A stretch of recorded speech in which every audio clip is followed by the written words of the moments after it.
I'm really excited to be here today with Matt. We touch base every once in a while in the comment sections, and we haven't talked to each other for quite some time. So I'm really excited to hear what Matt has been thinking about.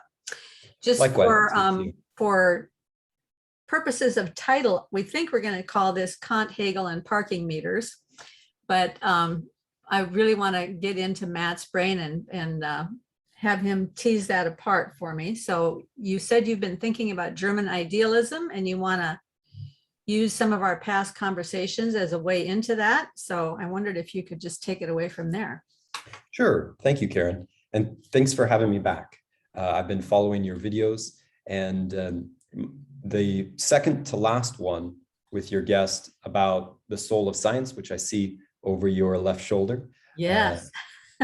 I had a chance to go over the chapter pertaining to the mechanistic view of nature, which was taken up by Newton and others. And that segues into German idealism as a precursor. So here's what I mean. I'm no historian, but I do find myself always asking about the frame of things. And certainly in this corner of the internet, framing and framing of frames comes up. It's an emergent pattern in this corner. And so I've tried to discipline myself to limit history down to something that I could possibly see on a shelf.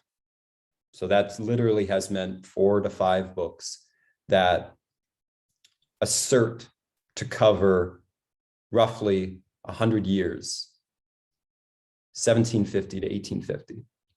And those are important years to me because, one, they meet a criterion that I set for myself as an explorer of patterns in duration, history in other words, but patterns in duration. And one is, it has to be something that means something to me. And by extension, this could be for any prospective explorer, is because history is vast and most of it we don't even have access to through an artifact, be it books you could put on a shelf or a museum you could go to see the quote unquote relics of. But you do have your own sense impressions, and some sense impressions have lingered longer than others. So there's a micro-history that we carry, and we carry peculiar micro-histories. And so that could be a maybe not a launch pad, more humbly speaking, it could be a diving board to get some reverb to know that you've done something, but also land somewhere unexpected. And going back 10 years ago to when I was in college, a formative moment in my life was encountering an author, Soren Kierkegaard. And so that impression of reading a certain book of his translated has been a 10-year microhistory. And that I used, roughly speaking, as the end of that 100-year mark. Kierkegaard picks up his authorship in the early to late 1800s. But the beginning of it, as it were, the other side of the tennis court, where the ideas that I want to lob back and forth come from, might also be part of a micro-history, a sense impression that is endured, or it could be something artificial to literally play with what is compact and real for me and what is far off and distant. And that, what I chose for myself is a guy by the name of Hamann, which I got from a book called The Fate of Reason, German philosophy from Kant to Fichte. Anyway, Hamann is a real person in the German intellectual history. And I wanted to put him up against Kierkegaard as avatars, to stand for large swaths of ideas, concept histories, places that, importantly, I could go throughout my day, work for the government as I do, pay my bills as I do, and have dinner without having to resort to a desk and paper. But I could simply play back and forth with one another. That's meditation. incorporating a field of history that is peculiar to my own sense impressions, but having the rule of they have to be people that I could go and check my work with The Fate of Reason or another scholarly book about Hamann, about Kierkegaard, and in this way enter a conversation.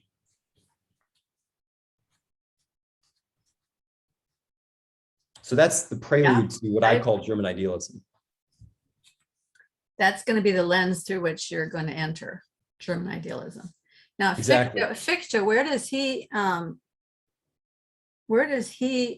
from Kant to Fichte? Fichte is pre-Hegel or post-Hegel? Pre-Hegel. So there was an interesting university. So one thing that happens when one plays this game between their ears of selecting avatars in history and having those avatars be sufficiently far apart so that, to belabor this metaphor of the tennis court, there's this net, this matrix of time between and people between, civil wars between, founding of universities between, religious controversies between, that you can have them play off of and through and see each other through in the time of your own meditation. So on Monday, I'll say, oh, you know what happened between Hamann and Kierkegaard? Fichte. Wow, so that literally changes that time between these two people. And it also changes my sense of time. But then here comes Friday. And I think to myself, yeah, but you know who was immediately close to Kierkegaard in history? Hegel. Well, now I have Hamann, Fichte, Hegel, and then Kierkegaard. So it's a little more complex and I can play them off one another, or I can take away Fichte and bring Hegel maybe to the middle, knowing that I'm not doing strict history. These are avatars for things, but they allow me to see. So remind me again the chronology then. Where does Hamann come in? Hamann is right there in the 1700s, the late 1700s, before Kant and Fichte. But they're contemporaneous. So when I say before Kant, I mean, so we go Hamann, Kant, Fichte, and then Kierkegaard. Yes. And so it's only 100 years. So it's one person's lifetime. So it's important to see that I'm not trying to say lifetimes, but actions, just like a tennis court hitting the ball. So Hamann had a famous action, and it was reverb.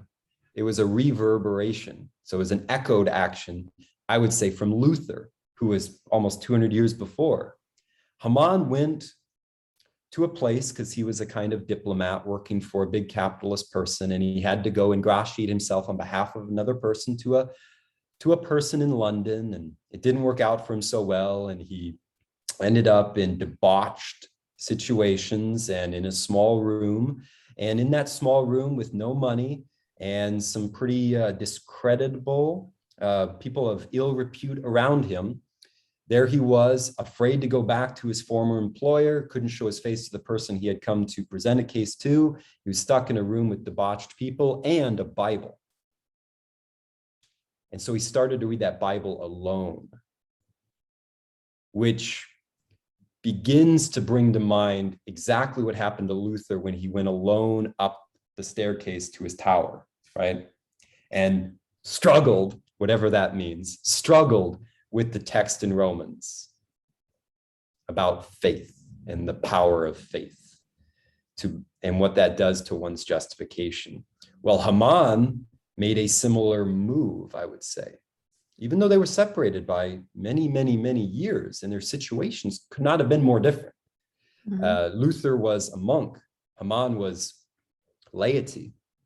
They both made this, I would say, Protestant switch at the ball, where they said, my conscience tells me something.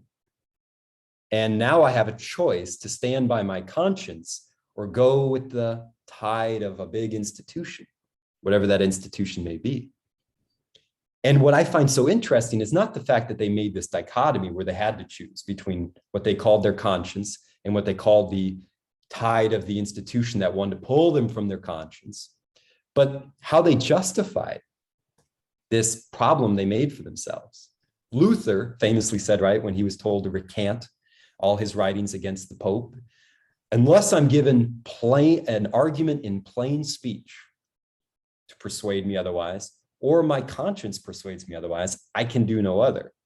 Hamann said, you know what the Bible really is? It's a code to understand reality. It's all allegory filtered through the sense impressions. In fact, the sunrise is an allegory. The leaves changing in fall, it's a cipher to tell us about the Holy Spirit. And I've cracked the code. I can read it. I know how to read the Bible because God showed me how to read the Bible. In fact, the sunrise that I said was an allegory is just a revelation of his power. We would call it general revelation. But he thought he discovered this for the first time. Or sufficient number of people en masse had forgotten that, and he alone was inspired to see the poetry of all things. So he thought language, not argument in plain speech, but language is poetry, served as a bridge between the subject and the object. And that made him a Lutheran, they said. So he went on that strength. Maybe he needed it psychologically, but on that strength, he got up out of that room and went back home and settled in a place and told his friend who had sent him, I'm a Lutheran now, I'm Protestant. It's all about one's personal experience with the text and reading the signs, man. You got to read the sunrise and the sunsets as glory. And we've lost fancy and enchantment. You just can't see it. It's not about these rational things of the Enlightenment and the Renaissance. And it's not about the institution, man. But his friend was aghast by this because he was a rationalist. He was part of empirical data about the Enlightenment. He was all about Hume and saying, if I just bunker down and attend to my habits and do the mathematics, we can have order. And here, this man had a religious experience, Hamann, saying, no, God's right here in the cup of tea. At any moment, he will make insuperable your theories. And this was, so they could not come to an agreement, these two men, the Enlightenment and the, whatever you want to call it, this strange new field of Protestantism. So and this is from the book, The Fate of Reason. So the friend, knowing he could not convince Hamann because he would not take Hamann's terms and he couldn't bring the Enlightenment to him, knew of a kind of a 40-year-old professor that everybody agreed was very articulate when it came to the Enlightenment. So he went over and knocked on Immanuel Kant's door. Really? Before Immanuel Kant had written the Critique of Pure Reason, which is the major action we know him by now. And he said, I have a friend and he's lost his mind. He won't listen to reason and he won't listen to me. Perhaps he will listen to you, Herr Professor, and he will listen to reason itself from your lips. So they met at a bar called the Windmill, and it didn't go so well. But letters and correspondences were exchanged after that meeting between Kant and Hamann ever since. And the only way, according to this book, that Kant, or the celebrated way that Kant came to learn about David Hume. So there's a famous saying that Kant wrote the Critique of Pure Reason because he was awakened from his dogmatic slumbers by David Hume. Dogmatic slumbers meaning a belief in just reason itself, pure, distilled in mathematics, in Newtonian physics, right? This mechanistic universe that was set in motion like clockwork from a deity. This idea that it was all passive and we had to act upon it with law. And that's what geometry is. It's the law imposed on dead matter out there, projectiles, missiles, arced through Newtonian mathematics. Well, that's what Kant meant when he said dogmatic slumbers. And he was awakened from that when Hume said, we can't even prove causality. All we can prove is the habits of perception. And then Kant said to himself, wow, I need to somehow marry human inability to know the laws that come down to matter with the fact that we have geometry and what seem to be laws. But none of that Kant knew about. He didn't know about David Hume until he had met this crazy radical Protestant named Hamann. And Hamann just mentioned in a letter one day. So that is background to the book, The Critique of Pure Reason, this lively banter back and forth between these people. So far from being this removed text called The Critique of Pure Reason, Protestantism filters into it by way of this guy named Hamann with his own poetic awakenings. And so I think that matters a lot. Well, first of all, you are a terrific storyteller. I mean, I'm just so completely engaged. I'm thinking, you should write a movie script about this guy. Well, but the other thing I'm thinking about is, I've been reading this book, The Soul of Science by Nancy Pearcey.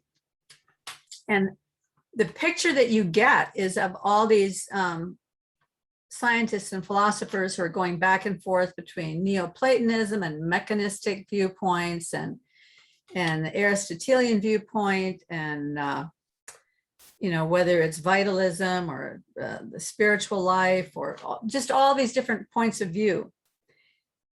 It always seems to be that some guy comes along and he wants to fix the problems that were there before, and he comes up with something new, but that creates problems of its own. So some other guy comes along and wants to fix that problem, and that creates problems. It's like the human being can't help but get right in the middle of everything. The humanness just creates problems. All these guys want to save the church or something. And in essence, what they do is add to the destruction. And here's Hamann. He's got this beautiful idea, really. I mean, when you were talking about his initial idea, I'm thinking, that's the way I see the world. Who doesn't, which is quite an interesting thing. Who doesn't, especially in this corner of the internet, right? With the book, please remind me, what's the name of the book from, you had a gentleman on, Michael, a few weeks back, the book from that Oxford philosopher. Oxford philosopher. The archaeology, it's about archaeology and language and poetic diction. I forget his name. Oh, Barfield, you mean? Yes. Okay. Right, that is this radical positioning of language between the subject and object as a bridge. It's in the same stream, if not the same whirlpool as Hamann, right? Because it's giving to language more than descriptive value. It's giving it an evocative value. Well, I can't remember who it is. Is it Nate or Michael? Somebody talks about language as being liturgy. Oh, wow. Yeah. I don't know between them, but I could definitely see some among them how that could be brought up. Mm-hmm. Mm-hmm. So, but the other thing that occurred to me is, if Hamann hadn't had, I mean, part of me is thinking, if everybody could just have Hamann's experience, then we would all see. But what really happened was Hamann had his experience, and because of the interloping friend connecting him up with Kant, Hamann's conversation with Kant was probably the springboard that caused Kant to write the Critique of Pure Reason, without which the last 250 years would have been entirely different. Because I just had a conversation with Mark. Mm-hmm. In fact, we finished the final episode of the Jordan Peterson, John Vervaeke conversation. And in this, Mark is commenting quite a bit on Kant's Critique of Pure Reason and how that just threw a wrench in everything, just cut God out from the whole conversation, So we're no longer asking, what can we know about God? But we're asking, why is it that I even think about God? Which creates another frame that takes us away from the presupposition that God exists and puts us outside of that, so that we're playing in a completely different world. And we've been in that suit ever since Kant wrote that book, which he wouldn't have written if he hadn't gotten into this dispute with Hamann. right? And that's the pinch me, am I dreaming benefit of meditating on history. Not just going to a book and reading a secondhand facsimile or list of events, but to take moments that have some visceral impression on you and then be patient with it. Let it stretch days, weeks. And you don't have to write a treatise. There doesn't have to be visible fruit, but to meditate it on it, and you can do it a number of ways. You can do it through visual imagery, but it's important, the ancients knew this, it's important to have a stanza, a room of memory. Otherwise, you cannot recall things reliably. And the only way to meditate from one day to the next and have anything carry over is to be in the same room more than once. And so memory is not about accuracy, primarily. Memory is about reliability. And the reliability is judged by your ability to carry over the same thing in the next instance. So that's why some people will they'll treat memory as a fresco, which is fine. And you see an image that is populated, like a room with a table, a chair, one cup, and one painting. And that is sufficient because they are distinct, they are peculiar, each from each, but they're all in one place. And then you can close your eyes, go and do your thing, leave it, and then come back the next day and say, you know what is a nice association with painting? And because think of this, I'm already having this room in mind and the painting is in a room, so it's a frame in a frame. Okay, before I get ahead of myself, wow, I just compressed a huge concept in my memory and it's still blank, doesn't have content, but it's a place in your memory that you can now put Hamann, or you can take him out and put Kant. And now you'll see Hamann and Kant in different ways because you know you're putting them in the frame part of the memory. Or you could put Hamann right at that table, looking down at his Bible. And because of the factoid about Hamann loving poetry over geometry, you're able to see him look down at that book in the same way. Pick your comparison. Michelangelo looked at the ceiling before it was painted. He's seen pure possibility there. Switch Hamann with Euclid looking down at the book. He's going to see lines and squares, but it's the same place that you're using in different ways. So simplicity allows memory to carry over different objects. It's so important for meditation. And then meditation has its own fruits, which go far beyond recall, but it gives one a sense of depth to these things. Well, you're creating limits for yourself that are going to drive you to a greater depth and creativity. You have to have the limits, otherwise you get distracted by the combinatorial explosion. I mean, right? Exactly. Especially when you're looking at history. I mean, in any one person's life, there could be so many avenues of the things that affected them, the things that were consequences of their behavior, of their thoughts, the relationships that they had, the influences on their life. It's endless. I mean, one of the things I like about this book, The Soul of Science, is that she picks out these little things from these different thinkers and scientists throughout history and how they all weave together to create a certain climate within which different scientific advancements were made. But what produced that climate? I mean, nowadays we have this chronological snobbery, right? Where we think our time is the only time that matters. It's the only time that's valuable. So we try to recast all the things that happened in the past, but put them in our framework, which if you do that, you can't even begin to understand where their ideas came from or what they were thinking or what their ideas even meant, right? So anyway, I really like that book. I'm learning a lot from it. And part of what I'm learning from it is that, first of all, she has an incredible mind that she's able to keep track of all those different threads. And the thing that has always perplexed me in these conversations that I have with so many people is I'm a very open person. So I hear one idea and I think, well, yeah, there's some truth to that. And then I hear another, yeah, well, there's some truth. And I hear all these different ideas and I don't really have a good way of nailing down my own thinking and, you know, who am I? Because I'm hearing all this stuff. And it seems to me that makes me very susceptible to falling off the cliff one side or the other if I end up with the wrong set of ideas. But she has a way of threading her way through that shows you, oh, this is where postmodernism came from. Oh, this is where the New Age arose, you know, where some of those problems are.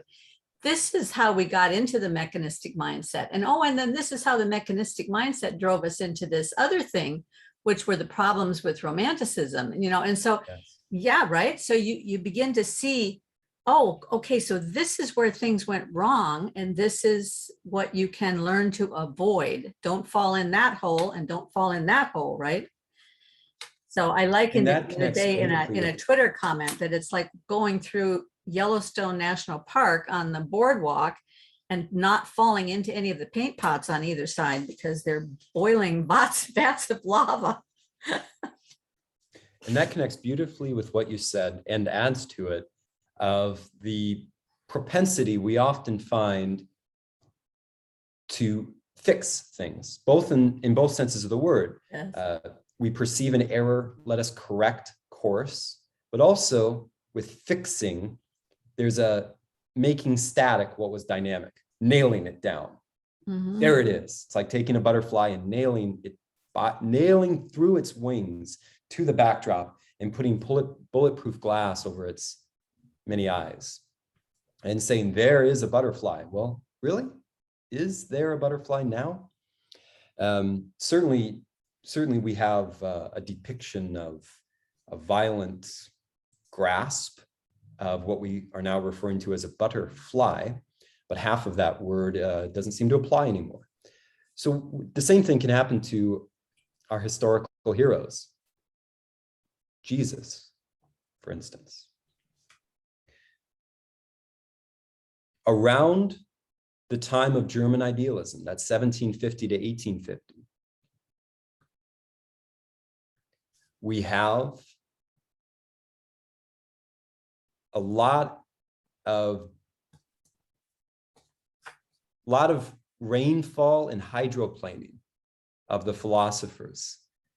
Hydroplaning off the cliff into those hot baths, as you said. And the strange thing is, as they're hydroplaning, they are standing erect, aloof, and thinking that they're pronouncing the way things are as they're plummeting. There was a university named University of Jena, and I found it so fascinating because this is where most of this stuff found a seedbed. So Fichte, contemporaneous with Kant, in rather poor circumstances was born and raised, read the critique, not knowing of Hamann, really, even though he was, these things have a way of traveling. There wasn't the internet though, so none of these things came as instant, but it was in the air. He read the critique, he absorbed its rhetoric, and he wrote to Kant, received no reply, I think, but then wrote a work thinking he was going to go beyond Kant.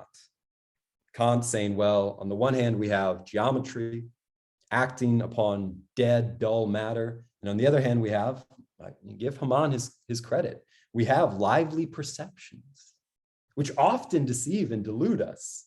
But nevertheless, that they give us things we like, such as love, such as freedom, such as eternal life, the things we would rather think about than think about a hypotenuse triangle. I would much rather think about what was being accomplished on the cross than how to bisect a triangle and give a proof of 90-degree angles. Why is that? And maybe there's a way of a middle ground where I don't have to make any theological commitments because for some reason we're Germans, we're part of a free nation that's coming into being. The French Revolution happened. We have to think for ourselves. We can't be part of a tradition. We can't be Orthodox. And that was, so we have to have a middle way, right? And it was just accepted. We have to have a middle way, of course. But we have to have both. So how can we have both in the middle without going to the extreme of either and not going back to orthodoxy? This was the impetus for the creation of the Critique of Pure Reason, which was written in haste, by the way. It was written very, very quickly. That's why you don't have very many examples. It was just like, right? It wasn't this masterpiece.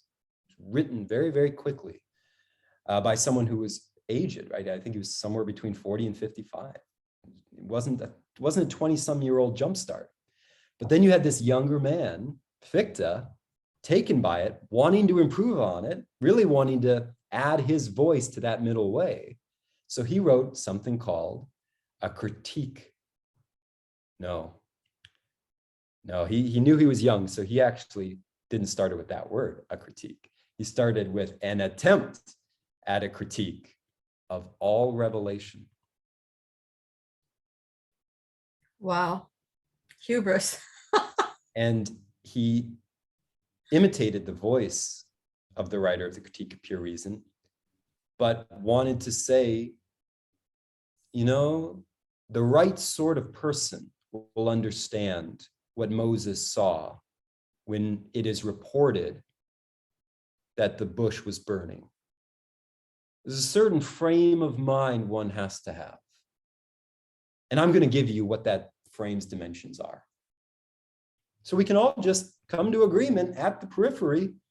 Out there is heresy, in here is orthodoxy. We're not talking about the tradition, of course. We're talking about pure, unalloyed reason, but pure, unalloyed reason in cooperation with your lively perception.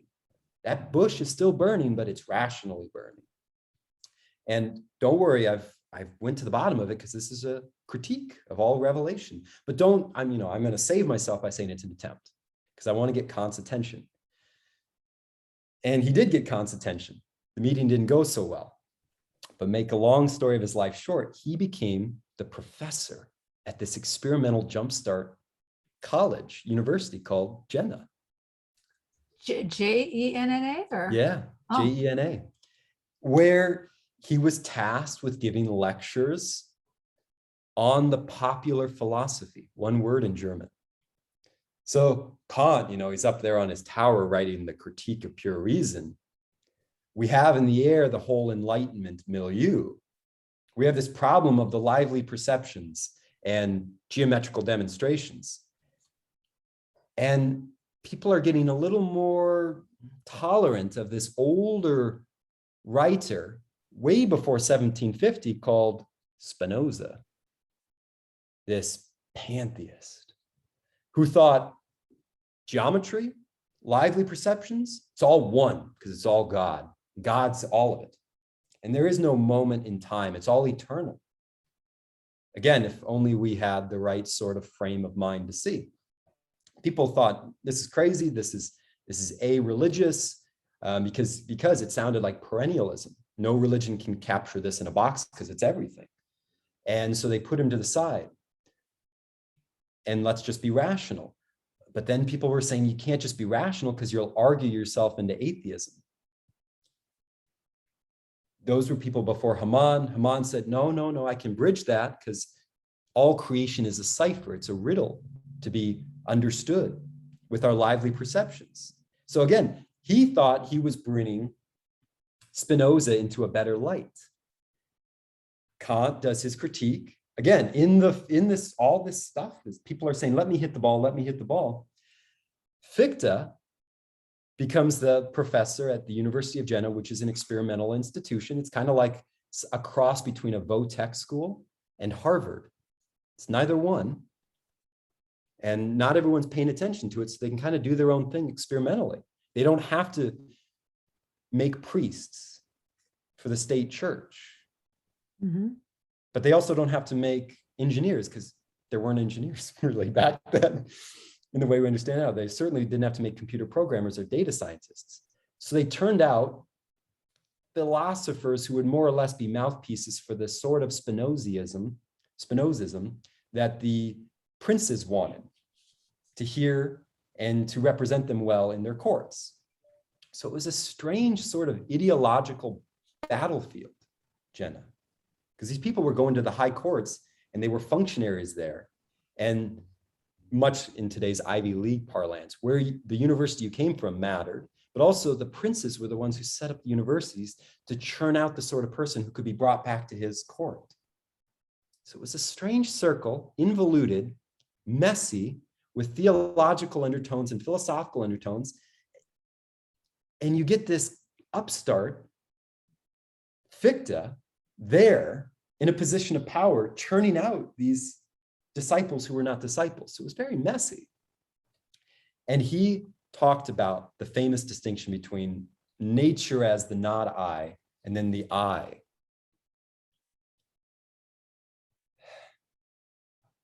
And so he would then say, law out there, you know, the monarchs have their law, the princes have their law, but they come into contention all the time. And, you know, we look at the waterfall and we say it's due to gravity that the water falls, but who can know? We have our lively perceptions sometimes of, you know, these things we read about in the fables. And also sometimes we can have optical illusions where we put our oar in the water and it looks like it goes up instead of down because of the reflection of light. So really, as Kant said, we have to posit in the Critique of Pure Reason our own categories for understanding the world as it comes to us and our sense impressions. But we can't just make up things as we go along. We have to find the real things as we go along that are universally applicable, and other people in other places, in other domains, in other princes' courts, we should hear in that, will also give their assent to. Because of course, we're not going to have a monarchy, we're not going to have an orthodoxy, we're not going to have tradition, but we're going to do the same thing and say we're going to have universally applicable reason. Very, very messy time period, this period. And so Fichte said, that's the I's job, the I, letter I, not the I of the organ, is to legislate its own laws as it goes out into nature, which it is not and never will be. But as it legislates for itself its own morality, it should discover not just, and here's where Peterson, I think, is echoing German idealism, not just something that works for me, but works for my family and works by extension for our community. This was very important for a country that was coming into being, namely Germany, with all these different universities and different princes in different jurisdictions. So in many ways, the Critique of Pure Reason is like the Constitution, federalism.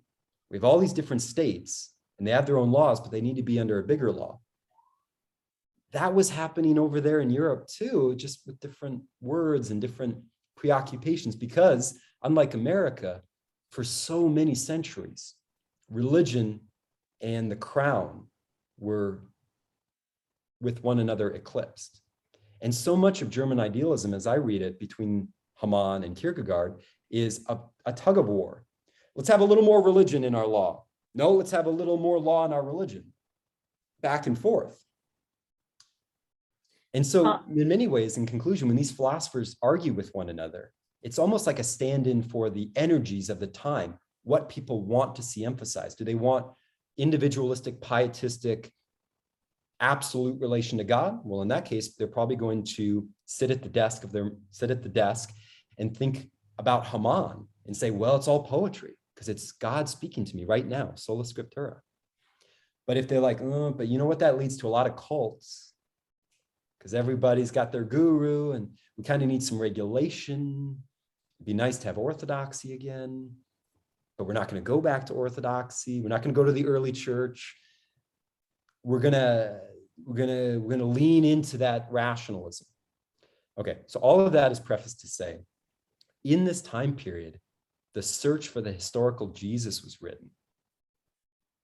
And this attack on the person of Jesus was made. We cannot know Jesus because Jesus is a subject of history, and history is full of lacuna, gaps, and corruption. And wherever you go, you hydroplane in history because everybody has their own reading of history. So let me try to find the historical Jesus, the real Jesus waiting for us at the end of all our arguments. And it's taking the butterfly out of the air and pinning it against the wall and putting a bulletproof glass in front of it. But they So would, wait, so German criticism arises out of German idealism? Is that what you're saying? that's the case I want to make. I see. The energy, because one has to ask, where does all this energy come for the criticism? Critique of history, critique of politics, where does the impetus come from? And pinch myself, I'm dreaming. I love to think of it in these very quaint ways. So imagine the bar called the Windmill. There you have Hamann, full of his idealisms of the sunrise is really a cipher to understand the glory of God. And I saw it in my little room. I'm not a monk, but I saw it in my bedroom. And then you have the representation of the Enlightenment, Kant sitting down and being like, what is this? What are you about? And they're drinking beer. And that somehow, in the course of another 50 years, gives rise to scholars saying more or less the same thing in their own places. So again, the energy has to come from somewhere. So I think the critique comes from the idealism. Well, so let's go back a little bit to when you said that Spinoza was a representative basically of pantheism, right? That's what I think. Which I take to mean that he saw everything as being inside this universe. He didn't see the transcendent God as being outside and the creator of the universe. He saw this pantheistic everything inside. Okay. Because there are parts in his book called The Ethics, a geometrical demonstration of morality, where he confuses everything, just as you said. But to his mind, it would not be confusion if everything is inside. Mm-hmm. There are moments in that book, I don't know where, but I've read it secondhand, that he will give definitions, not just for how to bisect a triangle and find the right angle, but he will give what looks like a rigorous mathematical definition for depression. Because it's all in the emotion, the lively perception, the drawing of a perfect circle, it's all in the same place. And so it should all receive the same treatment. Yeah. And then when Fichte comes along, and he said it was the eye's job to legislate its own laws and its own morality, then you likened that to Peterson's idea about doing what's best for me in the now, and then for my family, and then for my larger community. But Peterson explicitly says that we cannot create our own values. So I don't think he's talking about creating values as much as he is talking about through wisdom, seeking meaning by adopting responsibility for myself, and then for my family, and then for my larger community, which puts you in touch with the larger picture of values. I mean, in order to be a responsible person for myself and for my family and for my larger community and within the body of the church, I quickly come to a recognition of my own shortcomings and my own need, which forces me to look outside myself and outside the universe to the God who can give me the strength and the power to do the things I'm called to do, which I think, yes, in a way that does bring you to values, but it's bringing you to the transcendent values, not values of my own creation. That's an excellent point. And I've never thought about his use of the word responsibility and its concept in that way, but I think you make a great point, and I agree with it. It is indeed a shift out of the self-legislation, the autonomy, self-law, autonomous, conscience, right? Because at the beginning of this conversation, we talked about, I hypothesized this thing known as the Protestant conscience, this entity, which we didn't have, arguably, 2,000 years ago. People didn't say, I have a conscience, and this conscience tells me to stand back and aloof from everything that has ever been right before. But it has its own story, and Luther going up the tower and seeing in the Bible something apparently that for hundreds of years no one had seen before. And same thing with Hamann, with the beauty of language and its power that no one had seen before. And the ripple effects from these two men to shape what we now call our present. Like, for me, that is the essence of protestant. When I say that word, I'm really talking about that action, that I have the belief, because it's a belief, that I have a conscience. And the function of this conscience is to tell me things which are beyond doubt. That's a strange idea, because it is an idea. And how do I get out of that and free myself? Because maybe my idea of a conscience is the demon deceiving me, so that my soul falls into that hot pit of Yellowstone, as you said. At the end of the yes, go ahead. I was going to say that when you talked about Luther and then Hamann both having that experience with the Bible, where they saw something that no one had ever seen before, I'd like to shift that just a little bit and say that they saw something in the context of their world, in their historical context, and in the context of how their own life had gone up to that point. They were able to see something that was residing there that no one else had seen, because no one else had been in that particular historical moment with that particular life experience. So I think that the Bible has that quality, that in the Bible reside those things for everybody in every historical moment in time, those things that will be revelations, if you will, or those things that will be personally transformative, that are waiting there for us, which is why we need to be reading it instead of just talking about it, right? Yes. Yes, indeed. Yeah, so I don't think it's so much that maybe no one else who was in a position of authority before Luther had ever seen that. Maybe there had been other people who had seen it and adopted it for their own life, but because they weren't in a position of authority, or they weren't known, or they didn't have an opportunity to nail the theses to the wall. We have no idea what other things might have gone on in history before that we know nothing about, right?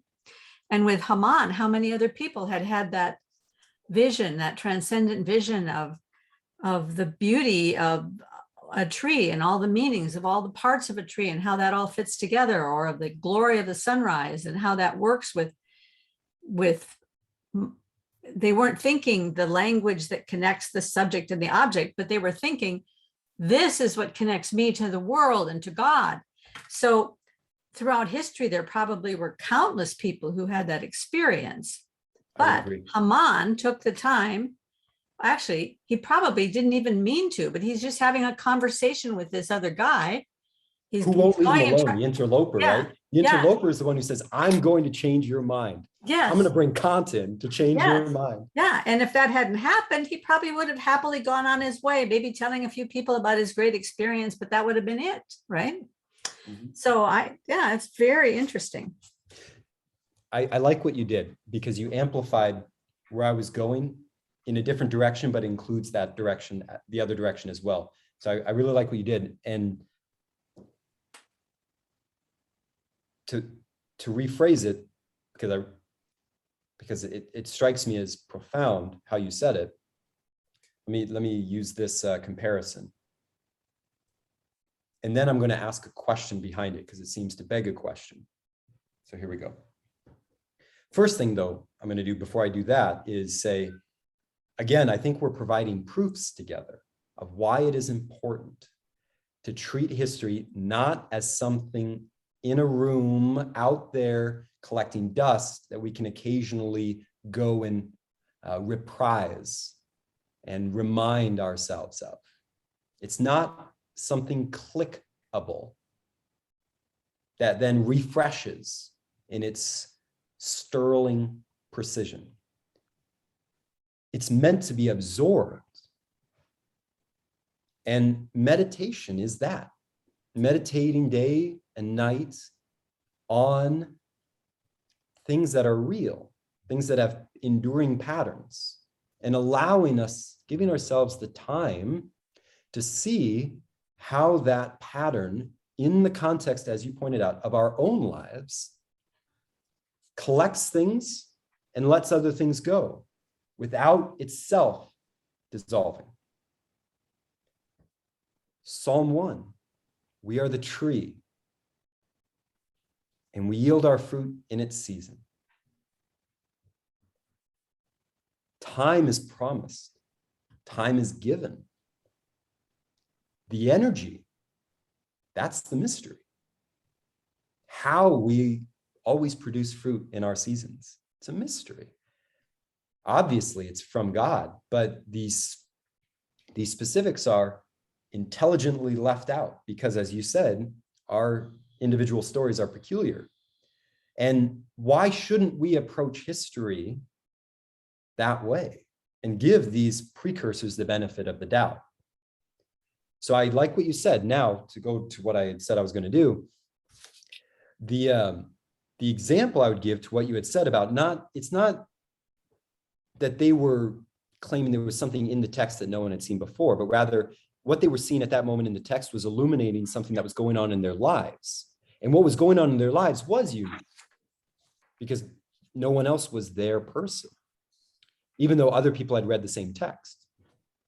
As it were, that text found their unique story and came together.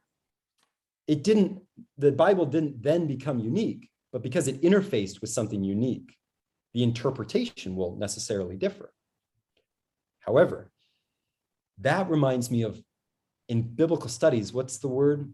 An interlinear Bible, where you automatically can see side by side different texts.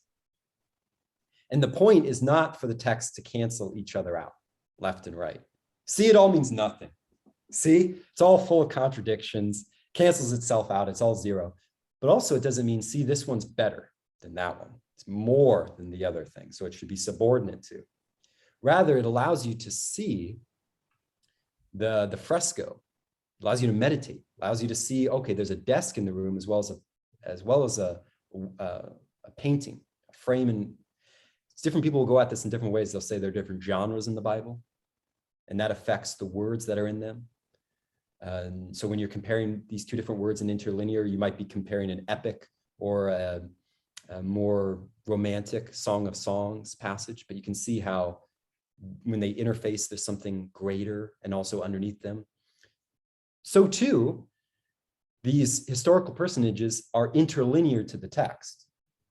But that then begs the question, I would say, of where does this energy for the text come from?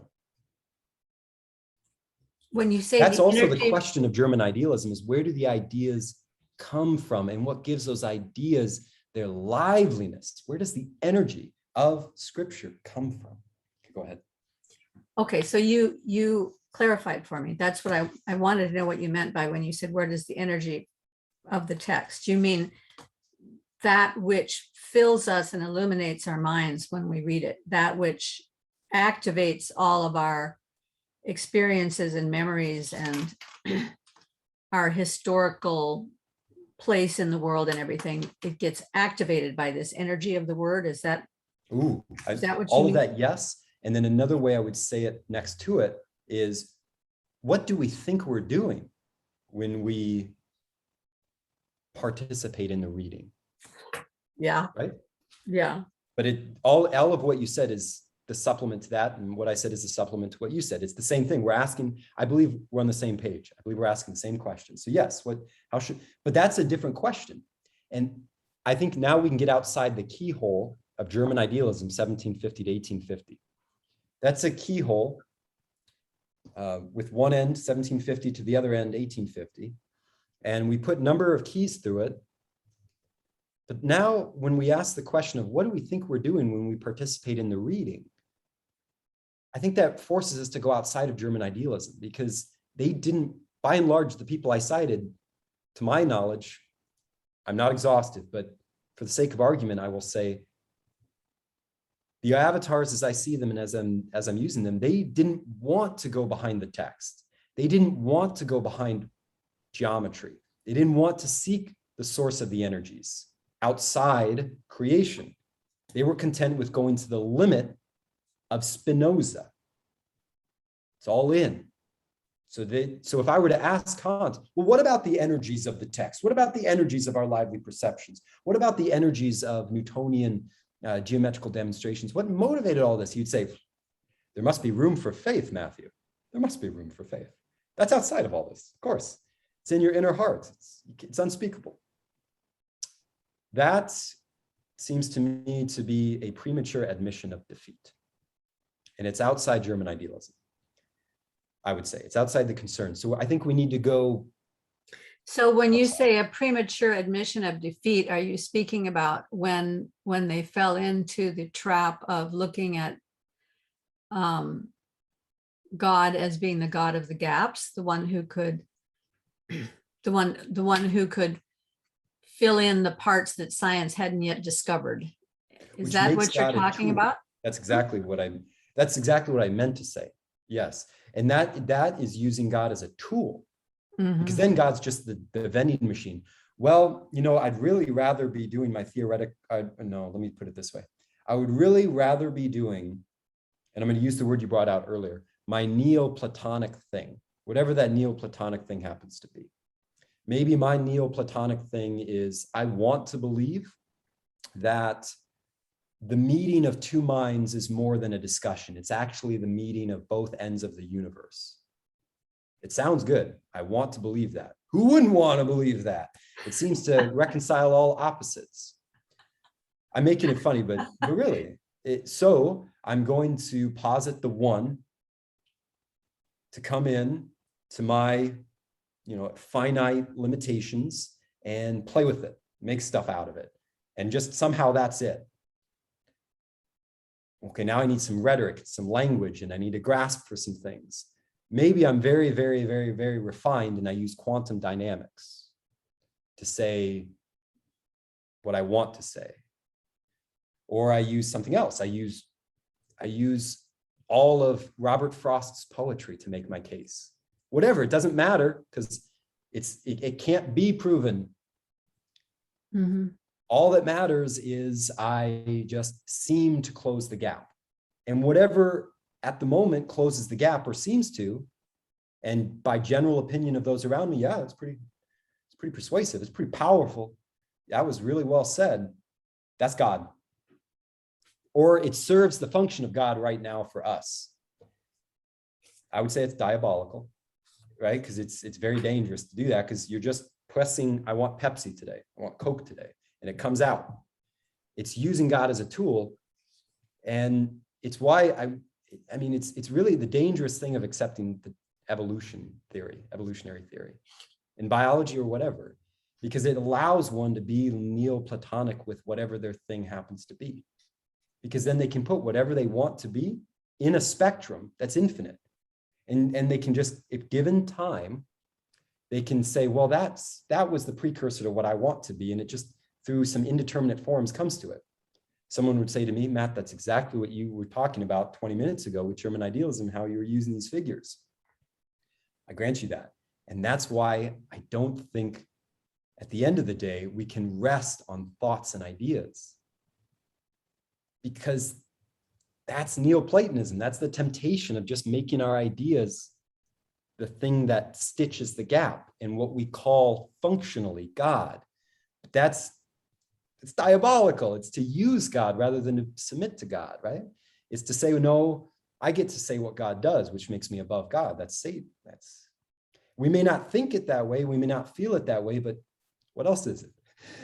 If we persist in it, I'm not saying in one's mistake, but I'm talking long-term persisting, knowing that you're doing it, knowing that you're bending language.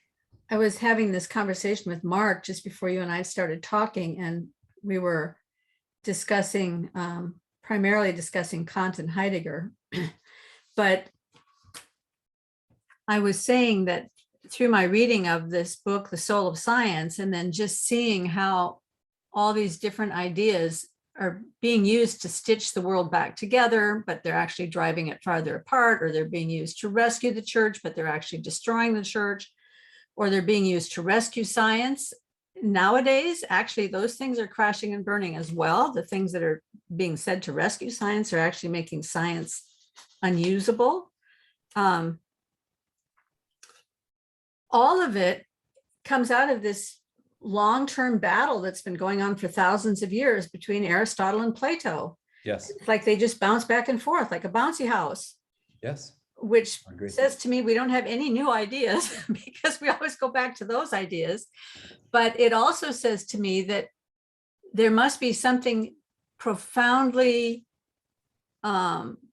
true and meaningful about both Aristotle and Plato, that we need to, I mean, I like your idea of understanding something well enough that you can sit in a room and have those two avatars talking to each other. Because if I think of a marriage between Aristotle and Plato, you know, symbolically speaking, marriage is not just mashing two people together and mixing it up in a petri dish and then dividing it out 50% here and 50% there.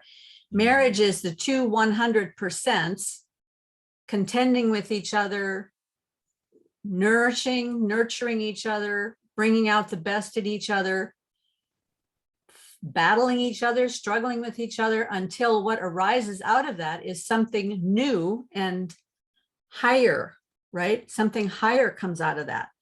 And It seems to me that that's, instead of saying, oh, I'm an Aristotelian and I'm a Platonist or a Neo-Platonist, where is that higher thing? Well, that higher thing is the transcendent that's outside time and space that created all of us. But people would rather stick with Aristotle or stick with Plato because that's inside the universe. They don't have to battle with that. Well, you said it before, submission. Submission is the problem, right? We don't want to submit. So if we recognize that there is somebody outside time and space who is so far above us, that gave us life and breath and is as near to us at every moment as our breath, then we're going to find something else to fill the gap, right? And the thing about whatever we find to fill the gap, it's always temporary and it leaves more damage. And then you run into the what Freud called the psychoanalytic problem of, we then generate problems which can be solved only by us going back to the thing which generated the problems to generate something a little bit different, a little more peculiar, that can hold our attention away from that ruin. But then it leaves more ruin. So I'm just repeating what you had said because I agree with what you said. Outside of time and space, yes, outside of time and space. And meditating on that phrase, we can go deeper and further back than what Newton meant by time and space when he spoke of absolute time or absolute space. We can go beyond that notion, which is a weird hybrid notion. There's no such thing as absolute time. It's just an adjective he put in front of a word. He probably, because he was an alchemist, so he had a lot of familiarity with indeterminate forms, right? Put a little gold, put a little silver, you'll get something higher. Alchemists can think that way, kind of like generating values out of the substrate. Peterson talks this way with Jung. Jung might be Peterson's Newton in the psychoanalytic realm, who discovered gravity of the archetypes, blah, blah, blah. They could be patterns. But to shoot through all of that back further than Newtonian science, way, way, way, way back there, Israel, leaving Egypt, how did they account for their universe? Creation. But then acknowledging he who was behind the universe and the manner in which he created the universe, and also hints at why he created the universe. And so, as you said, there's nothing new under the sun. We've been putting Plato next to Aristotle and having them discourse for thousands of years. But even before them, we've been having this concern with what is inside creation and what is outside creation. And I appeal to the book of Genesis as that text for what is so early on considered and what had real stakes in individual lives. Because I think this can take us now to the early church. Because as I was studying German idealism, I kept thinking, as you said, wow, this is repetition and echoed corridor language of Luther in 1515. It also echoes Descartes in 1590. It also echoes Spinoza in the early 1600s. Well, who are these people echoing? Well, we can go back. We can go back. They're echoing St. Basil. Now they're echoing this person. Back. And then I wanted to come to the incarnation. And I asked myself, okay, we have God incarnating. What does that mean? Can I think of God incarnating in the same way I could think about Hamann going to the windmill and sitting down across the table from Immanuel Kant? If there was an apologist, what's his name? Schaeffer. Francis Schaeffer. Yeah. In one of his works, he talked about how real reality is. True truth, real. He liked to use that because he played with those words to say this. When he was giving arguments from culture, okay, the existentialists, they want to make this kind of art. They're not navel gazing. They are producing what they think is a representation of reality for you. And if you do not take it seriously, you're not even engaging with them, let alone conducting an apologetic discourse to maybe bring them over. You're not even acknowledging what they're trying to do, even though you think it's wrong. So one of the things he said in that regard was, if we as Christians talk about the incarnation and we're not navel gazing, we're not just indulging in poetics for the sake of poetics for the sake of poetics, but we're actually representing what we take to be reality for your consideration, then it seems also necessary to admit that when Jesus walked the earth, he was not a ghost. So when he sat down and had dinner with his disciples, this is achronistic because there was no such thing as a clock there. But if we were to put a clock there, and if we had a battery from the future in that clock, in that room where they were having dinner, the minute hand would move. And it would move as Christ was chewing on food. Christ, who we say is God. Not this general feeling of God, but God in that one body, as the minute hand was moving over there. In other words, time was moving just as God was. Now he would say we have to own that representationally. If we buy our conviction. And I think that that's because, so much of what has happened since Kant, and probably even long before Kant, I don't know, is this idea that it has been moving towards the idea that now you see with Joscha Bach and some of these guys today, that everything is just in our, either it's just in our heads or it's just in cyberspace, that there is no reality. There is no material reality. Exactly, the multi-universe, the multiple universe theory. Yep. Yes, yeah, or just I think I can't remember the guy's name who has the idea is analytical idealism. Have you run into him? No. Analytic idealism. He's very engaging to listen to, and when you listen to him, it's like, oh yeah, I see what you're talking about. But that's why it's so subtle and so subtly dangerous, and that is why I think this book, The Soul of Science, is so important, because she points out as Christians, we sometimes get pulled towards something like the German idealism or towards a romanticism because that meets our need for re-enchantment. But we also have to be married to the material world. There is both the material world and the I don't know if you want to use the word spiritual, such a bad word, but you know what I mean. There's both this material world that God created, and then there is the transcendent reality outside of this world. And you have to have both of those things.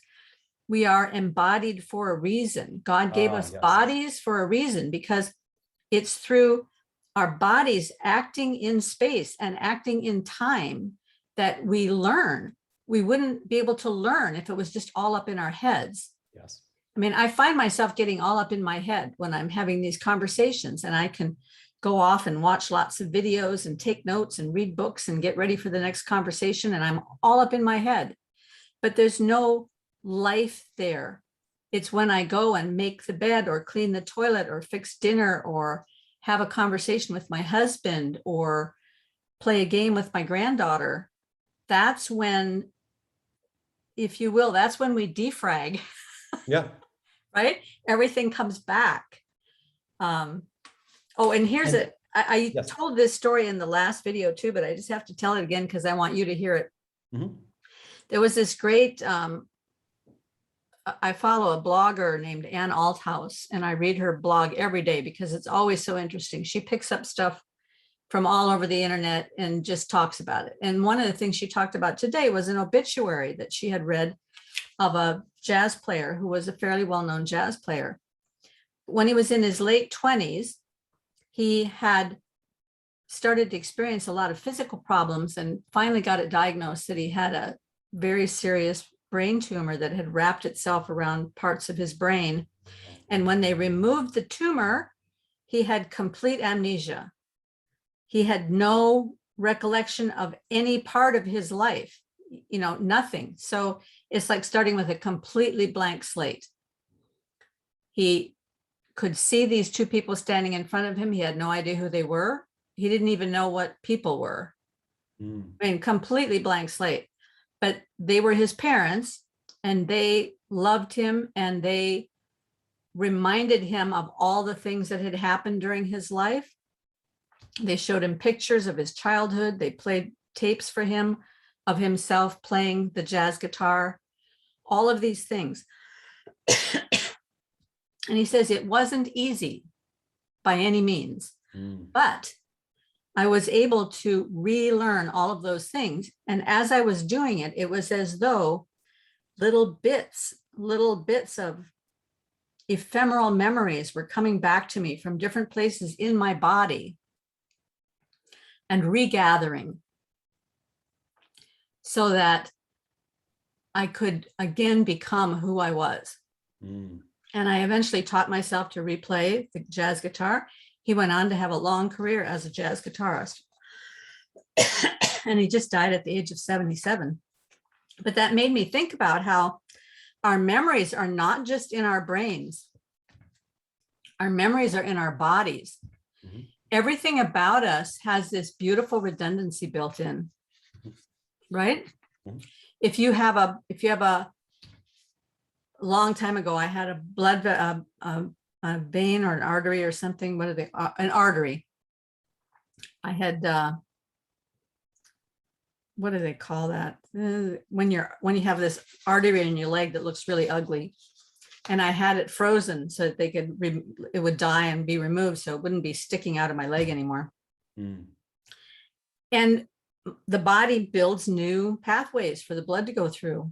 Wow. You take one out, the body's building new pathways all the time. I mean, that happens when they do heart surgery. Sometimes they'll remove a blocked artery and the body will build new pathways, or will start to use a different pathway that was already there for it. The brain does that all the time. We have all this redundancy built in. Well, the redundancy in our memory is in our body. They don't call it muscle memory for nothing. But it's not just muscle memory. It's not just whatever you do at the gym. It's also the memories of the people that you know, and the fragrances and the sounds and the sights and all of that, you know? Absolutely. Which makes me think of something that you said a long time ago in a comment that I wish you would just reflect on again. And that's this idea that seeing gathers. Okay, so I can play with that in terms of icon writing. So with the, so that original quotation I got from Aristotle somewhere in his Metaphysics, where he speaks of the senses of the body. And as you said, the body is not a book on a shelf in a library collecting dust. It is a living organism. And its powers of cooperation just bewitch the mind with riddle upon riddle upon riddle of our Congress, our Supreme Court cannot come to a consensus about much of anything, not to their discredit, but it is so difficult through computational complexity to come to real consensus about something. We have to concede almost everything in order to have peace with one another, to negotiate and begin to cut the bread. You're going to cut the turkey this evening, so there doesn't have to be a war. We're always fighting the butterfly effect by letting things kind of just roll off the shoulders. But in the real world, through our bodies, it is so put together and living and in concord. It's amazing. It's amazing, as you said. So too, as Aristotle looked at the body, he said, and nevertheless, there has to be some highest order to it. There must be a supreme sense in the body that all the others are subordinate to. What might it be? Well, he thought it was eyes, because we'll give up almost every part of our body to see. It infects our language at every turn of phrase. Oh, I see what you mean. And even looking at an ugly picture, there is still some delight taken in seeing how, that gash is a gash from which the blood is coming. I can see that. I don't like it, but I can see it. And there's some delight in knowing what I'm seeing, even though I know I hate it. In fact, there's some pleasure in knowing that I hate it. And so that was then seen as a gathering. It's not just there it is over there, but I'm pulling it in and I'm making judgments about it, which determine it for me and bring out a certain value about it that I can speak about later to someone. Hey, guess what I saw the other day? It was beautiful, or it was ugly. But that was Aristotle. Now I want to come into what, for me, through German idealism, has become an even more deep concern. The tradition of the Holy Church, the body of Christ. We call the church the body of, we don't call it. It was revealed to us as the body of Christ. And this body, from Pentecost on, has endured. And it's healed itself quite well immediately and has been continuous. And it's the same body. Mysteriously. So what does that then do to our sense of sight? If we take that proposition that the church is real, it is the body of God, specifically the second person of the Trinity, Jesus, none of that should make any sense because it's not self-evidently true. If we're being honest, it's not like it hits our mind and we say, yes, it hit the right slot, it came in the right place. It makes perfect sense now. I have no idea what it means. How could I begin to know what it means? There's a redundancy in my question. It's the same question as earlier. Where does the energy that animates Scripture come from? I think it's the same question. Church tradition over these 2,000 years is something worth looking into, obviously, and it's worth participating in, obviously. Reading participates in it, attending liturgy participates in it, praying to God participates in it, reading lives of saints participates in it, going to our spiritual elders participates in it. because it's unbroken, because it's a body and it heals itself. It knows, right? Oh, over there, that toe, there's a varicose vein and it's not doing too well. Let's bring in what we need to bring in. Not everything. The brain won't suddenly like contort itself and go down into the vein, but the right thing at the right time will organize itself around as an enzyme. And so it makes reality very wonderful without having to make it all up as we go along. We don't have to be Hamann alone in a room. We don't have to be Luther alone on the tower. So if we go back to make it more concrete to the incarnation, what really struck me, and I'm going to get to the icons, I promise, was there was God.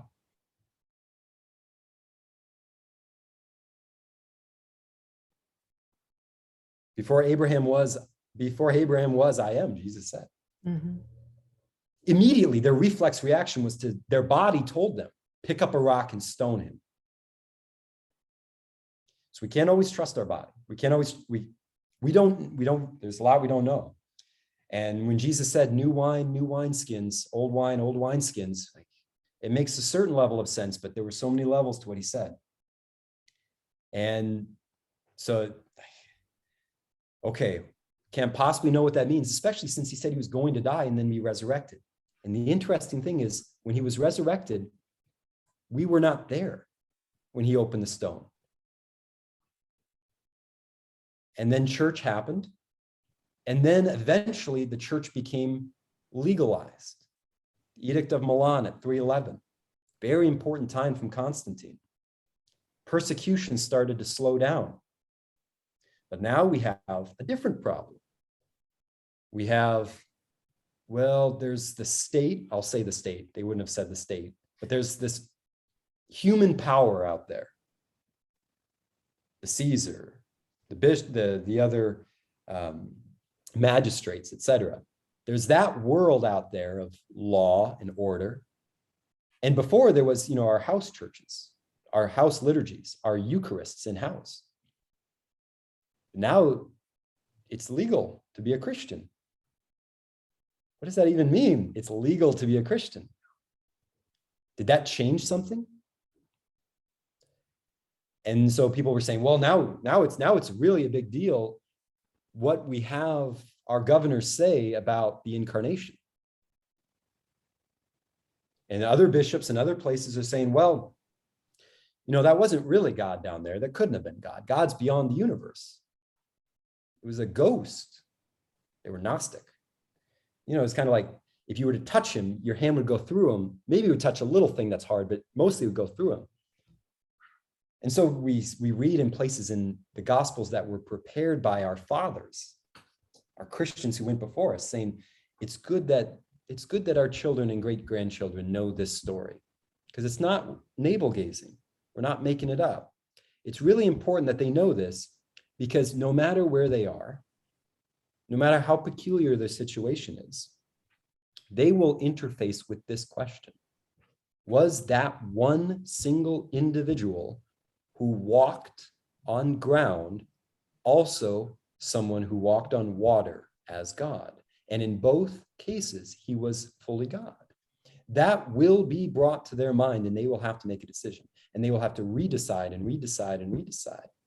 So on the terms of that debate, what can we give them to interface with, to give them a fixed meditation, a fixed image that they can then move through and work with as they meditate?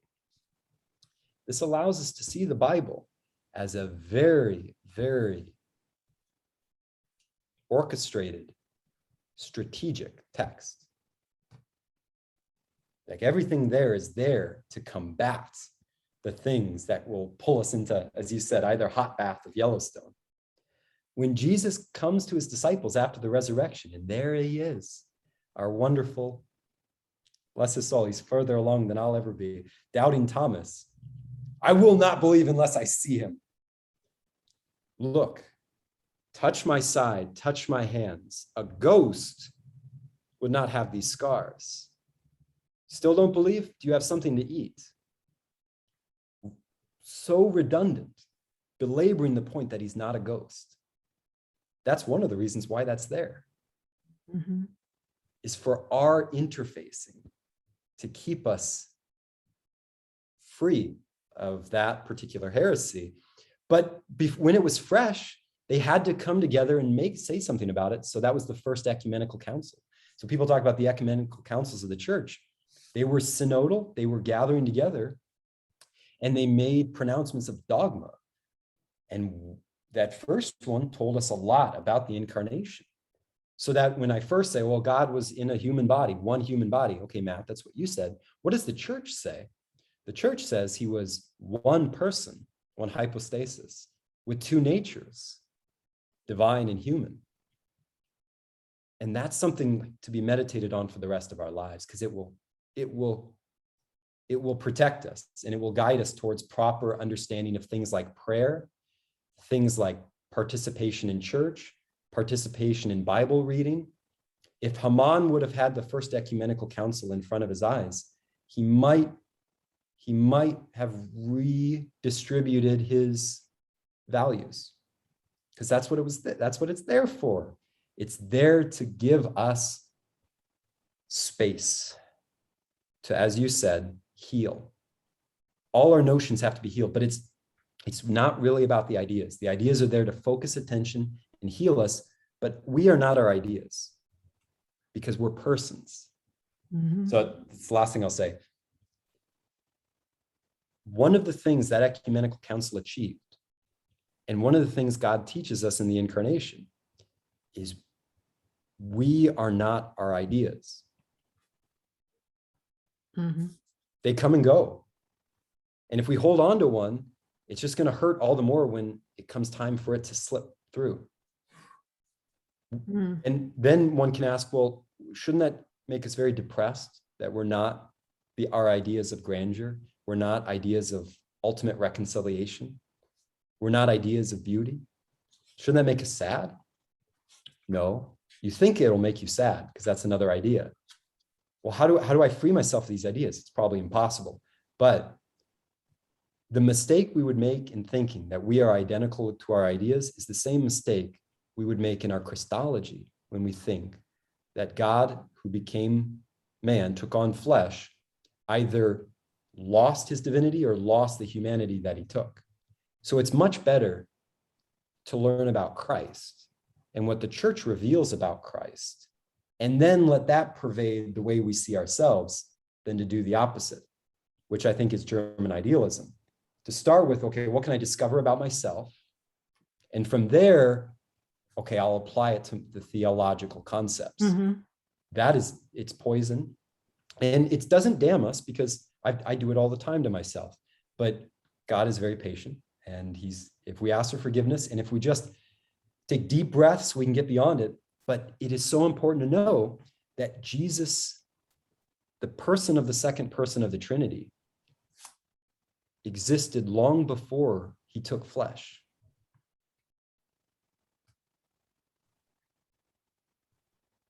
Yeah. So that when he walked on the earth, it wasn't a human being walking. It was the same person that spoke to Moses in the burning bush. Mhm. There's no difference. So that on the Mount of Tabor, when his glory is revealed to the disciples, Elijah and Moses appear, because it's the same God, Mhm. same person. But he is in a new nature, humanity, that he took at a certain period in time, and he still has, and he'll always have, thank God. But he never lost the divinity, and they were never confused. There was never this Neo-Platonic confusion of the one and the many. It's never brought up, and it's never a problem. In God, the mystery is preserved of the incarnation. We're created. We don't have a divine person. We'll never know what that's like. But later on in the ecumenical councils, they talk about participation in the energies of God, which, okay, someone can quote to the blue in the face, God created the world in 6 days. Okay, is that a proposition I'm supposed to believe rationally, or am I supposed to believe it poetically? Throw those categories out the window. That's like 1500 stuff. Go before.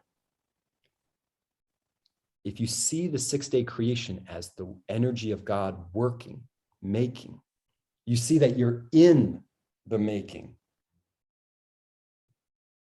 And that's completely different, right? Because then that means we don't have to understand.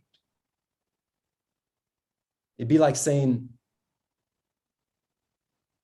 get married and then step outside and understand the marriage. That defeats itself. The moment you're married, there's a new energy before then you were married.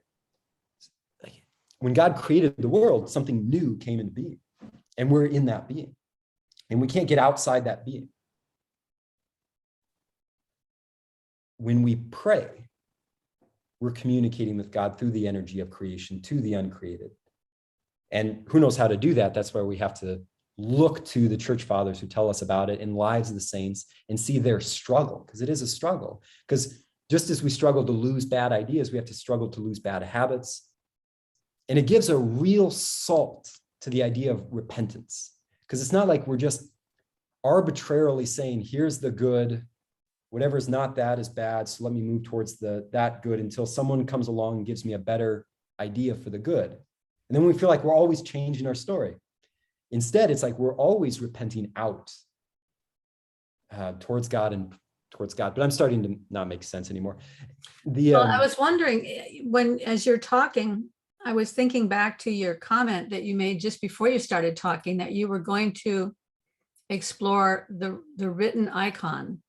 Yeah. And it sounds to me as though what you're actually saying is that the word of God is basically an icon, that as we read it, we're able to see him through it. That we don't stop at the word itself, but as we read, we're actually seeing through into the transcendent. Is that Perhaps, what you're? Perhaps, yeah, exactly. The seeing through, definitely. Because I guess really the main thing I want to hammer down, and this is me just reminding myself, is Don't hammer it down or it'll be the butterfly under glass. You're right. Well said. In the Schaefferian mode, William Schaeffer mode, it's real. That's the thing I want to emphasize, is the reality of these things. Like, I really want to get away from the notion that, okay, first we need to devise the categories. We need to discover the categories, whatever the categories may be, and then operate from those categories. And if we're operating from those categories consistently, we're on the right path. When we deviate from those categories, then we're on the wrong path. That's very comfortable, but it's not Christianity. Well, I mean, what it sounds to me like, and I don't like the category that he uses, but when McGilchrist talks about the work of the right hemisphere and the left hemisphere, it would be the work of the left hemisphere to devise categories and to, get all worked up about what fits in what category. That's the work of the left hemisphere. The work of the right hemisphere is to interact with reality. The left hemisphere never gets to interact with reality. It can only take what is given to it by the right hemisphere. So here's Hamann. If he knew about the brain, he would see in that a picture. Yes. This is a picture of the way God works in the world. There is a part of us that is open, and he made us this way, so that there's a part of us that's open to reality, and it's intended to, if we understood reality better, we would give a better picture of reality to the left hemisphere to work on. But because we are broken, sinful people, our picture of reality is corrupted. So what the right hemisphere actually has the opportunity to access reality, but what we bring in is a map instead of the real thing. We hand the map to the left hemisphere, and the left hemisphere does all these magic tricks with the map, dividing into categories and building castles in the air and all that kind of stuff, technology, everything. And according to Gilchrist, the loop is not complete until the left hemisphere has handed back what it has created over to the right hemisphere to be kind of married up with this picture of reality. So it's supposed to go full cycle, but McGilchrist's thesis is that at certain times in history, we get stuck over here on the left side. And it seems like we've been stuck over there ever Yes. since probably 1500, 1600, with a few respites, maybe. You know, he would say the period of Romanticism was a time of more right hemisphere action. And the But right I hemisphere think was which one again? he's simplifying everything down to this very scientific view. Yes. Oddly enough, since he's trying to say that the scientific view is all left hemisphere. But I'm sure that God has a different picture of how that all plays out. But it does show me that God equipped our minds and our bodies with a way to interact with him. Yes, exactly, Karen. And thank you. You brought me back to the conversation. So thank you for that. The among other things. And we have like 5 minutes. So okay. So the icon drawing. Yes, the right and the left hemisphere, reality and what we want to make of it. The romanticism. My favorite poet, John Keats, said in the poem, "When I fears that I may cease to be," he looked at the sky and he said, "When I look upon the night starred face, huge cloudy symbols of a high romance, and think that I may never live to trace its shadow with the magic hand of chance." He was all right brain at that moment. It wasn't about the atmosphere and compression of air molecules. It was all about chance and symbology of a high romance by looking at the grandeur of the expanse. Okay, that's romanticism in a nutshell. There is something about art in the high Renaissance and in the Baroque, which takes principles of design to show us foreground and background with a middle ground to give us the illusion of depth and perspective. That is, I would say, is the antipode, the opposite of icon writing. Because icon writing is one-dimensional for a reason. The illusion of space and depth has been posited as the middle ground between right and left. See, we can segue back and forth between them in this kind of complex high Renaissance art. It's a little bit of everything. No, no, and no. We do not want to make things up as we go along. We don't want to innovate. We want to go to that one-dimensional patterned view of the body with symmetry. All icons are symmetric. And this practice is not called painting. It's graphic art. It is writing. Because writing is intelligible without the need of excess color or anything that can appeal purely to emotion or illusion at all. It's not meant to be phenomenological. It is writing is intelligible discourse. It's not meant to be visual. So when you write an icon, you are speaking it, you are declaring it, you are also meditating on it. And for that reason, you are supposed to move through it on its basis. And that's why we can depict the harrowing of Hades in conclusion, which is an icon of Christ coming out of Hades with Adam and Eve, resurrecting them with himself in white garments, pure of all the dangers of Hades, with the locks of Hades that held humanity for so long unlocked. All of that can be really depicted as reality without anyone having to have been at the tomb when Christ walked out to see it. It's not a depiction or a report of history. It is a depiction of the pattern that was created by God, not as an illusion. There's no foreground, background, or middle space of depth between right and left. It is the writing in the same way that the Gospels are written. So there should not be this primacy of doctrine of Scripture over icon or icon before Scripture.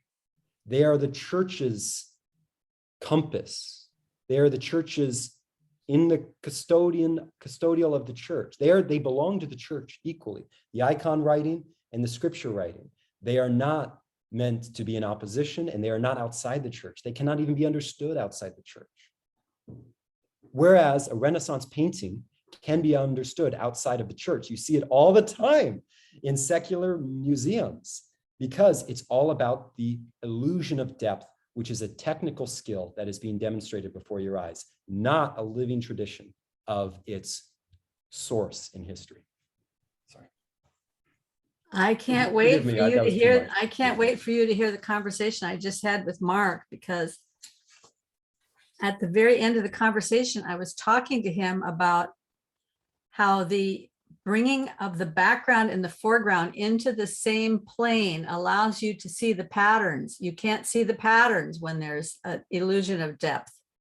But when you bring the background into the foreground, you can see, right? And what that also said to me is that the background is the transcendent reality of who we are. That is our whole backstory. If we don't know our backstory, we're not alive. Exactly, we're not alive. In Byzantine art, the background is gold. In Byzantine art, iconography, you'll see this also in the icons, it's gold, because this is a depiction of heaven. This is a depiction of the glorified, deified, when by grace, oh, Karen, maybe next time we can talk about the vineyard, that parable of Jesus, where he talks about the workers in the vineyard, because that would hook up to what you had said earlier about what we do in this life matters, what we think matters, and there are consequences. But how are we to understand those consequences from an eternal perspective? So we should definitely talk about it. Yes, let's do it. The vineyard, looking at the eternal perspective. Because that comes to the gold background in the Byzantine art of the icons. Save it for next time. Yeah, they talk to one another. They talk to one another. Beautiful, beautiful, beautiful. Matt, it's always such a joy to talk to you. And I hope you're making progress on your book. People always ask me, what is that guy's name? I want to get his book. So I don't know if you're telling people your name yet, but if you are. My name's Matthew, but who knows? Who knows? Are you blogging anywhere or writing anything? You're just writing and keeping it someplace. Exactly, writing and keeping. I hope you've got a good lock and key on wherever you're keeping it, because it's good stuff, Matthew. Good stuff. Do you still have your channel operating? Not at this time. No, no, not at this time. Takes a lot of time, doesn't it? Exactly. But I had wonderful conversations on it. I had a conversation with Mark. It's delightful. And so many others. So if anyone is watching this and you were my guest, I want to thank you. And deleting it was not a reflection of the content. It was a reflection of myself not being able to move the rock up the hill. And that's my own weakness. Well, I'd like to find out more about that someday too, but right now we'll have to say bye-bye. Have a great week. You too. Bye.